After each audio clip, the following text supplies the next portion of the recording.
ఉద్యమంలో తనకంటూ ఒక ప్రత్యేకత చాటుకొని తెలంగాణ జాగృతి స్థాపించి తెలంగాణ సంస్కృతిని ప్రపంచవ్యాప్తంగా వ్యాపించడంలో ముందున్నటువంటి వ్యక్తి.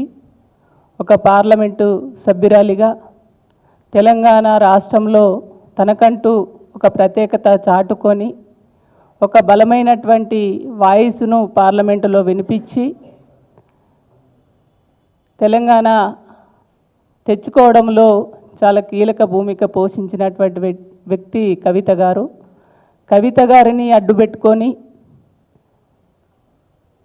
రాజకీయ పార్టీలు ముఖ్యంగా పొలిటికల్గా వాళ్ళు లబ్ధి పొందాలనుకునే ఆమె పైన తప్పుడు కేసులు పెట్టి జైల్లో పెట్టి బయటకు రాకుండా కుట్ర చేసినటువంటి పరిస్థితి యావత్ తెలంగాణ ప్రజలు ప్రపంచవ్యాప్తంగా కూడా చూస్తున్నటువంటి పరిస్థితి.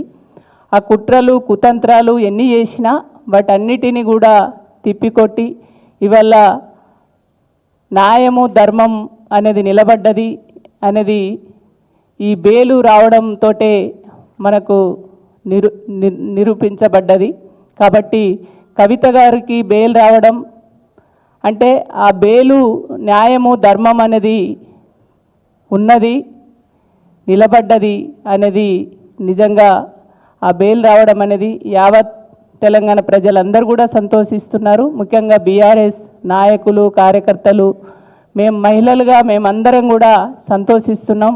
వారు రావడం స్వాగతిస్తూ తను నిజంగా ఒక మహిళగా 5 నెలలు జైల్లో ఉండి ఆరోగ్యపరంగా అనేక సమస్యల్ని గైనిక్ సమస్యలు కావచ్చు హెల్త్ పరమైనటువంటి అనేక సమస్యల్ని తను ఎదుర్కొంటూ ఉన్నారు. తను రాగానే ఆ ఆరోగ్యాన్ని మళ్ళీ తను బాగు చేసుకొని మళ్ళీ రేపు భవిష్యత్తులో కూడా ఖచ్చితంగా పబ్లిక్లోకి పోయి, ఎందుకంటే వాళ్ళు కుట్రపూరితమైన కేసులు పెట్టి ఇబ్బందులు పెట్టాలనే ప్రయత్నం చేసిన ఒక ధైర్యంగా నేను ఏదైనా నేను ఎదుర్కొంటా మీరు ధైర్యంగా ఉండనే అనే పద్ధతిలో తను చాలా పట్టుదలతో నిజంగా ఆమె నిలబడిన తీరు తను మాట్లాడేటువంటి ప్రతి మాట కూడా అందరికీ స్ఫూర్తినిచ్చేటువంటి పద్ధతిలో తను ఉన్నారు.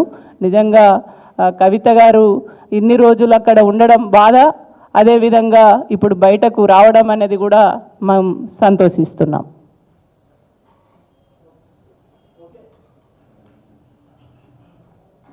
మిత్రులందరికీ నమస్కారాలు.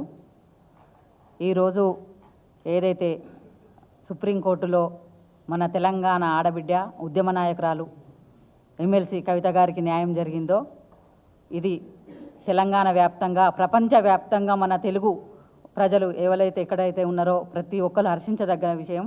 మా బీఆర్ఎస్ శ్రేణులు మా బీఆర్ఎస్ మహిళా లోకం అందరికీ ఒక నూతన ఉత్తేజం వచ్చిందనే చెప్పుకోవాలి. ప్రతి ఒక్కరం స్వాగతిస్తున్నాం దీన్ని. ఎందుకంటే ఇది మొదటి నుంచి కూడా మేము అనుకుంటున్నాం ఏంటంటే ఇది రాజకీయపరమైన కుట్రగానే భావిస్తున్నాము. అది 100% అదే.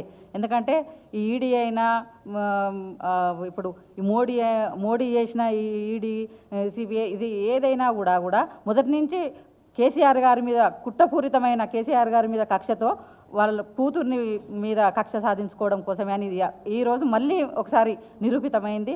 లాస్ట్కి చివరగా అయినా ఇది న్యాయం గెలిచిందని సుప్రీంకోర్టుకు మా మహిళా విభాగం తరపున తెలంగాణ ప్రజల తరపున మేము నిజంగా కూడా వాళ్లకు కృతజ్ఞత తెలుపుకుంటున్నాము. ఇంకొకటి ఏంటంటే ఇది ఎక్కడ ఏది అయినా కూడా కవిత గారిని ఎవరైనా ఏదైనా ఒకటి అంట కూడా ఆకాశం మీద రాయేసినట్టే అవుతుంది. ఎందుకంటే ఆమె ఒక ఉద్యమ బిడ్డ, ఉద్యమ నాయకురాలు, ఉద్యమం చేసింది. మొదటి నుంచి తెలంగాణ సాంప్రదాయాలను కూడా ప్రతి దేశానికి ప్రపంచవ్యాప్తంగా ప్రతి దేశానికి కూడా వ్యాప్తింపజేసింది. కాబట్టి మా నాయకురాలు కవిత గారి వచ్చుడు ఎంతో సంతోషంగా ఉన్నది. లాస్ట్కు న్యాయమే జరిగింది.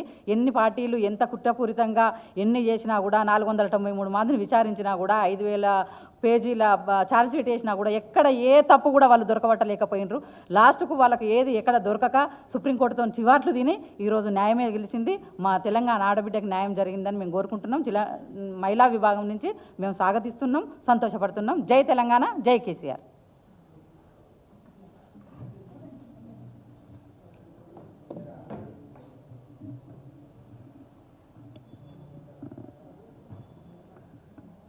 పత్రికా మిత్రులకు నమస్కారం.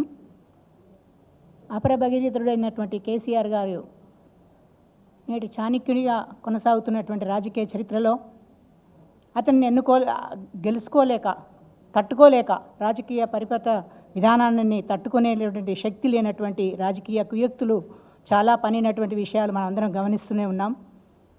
కేసీఆర్ గారిని తట్టుకోలేకనే ఈరోజు కవిత గారిని అరెస్ట్ చేయడం జరిగింది.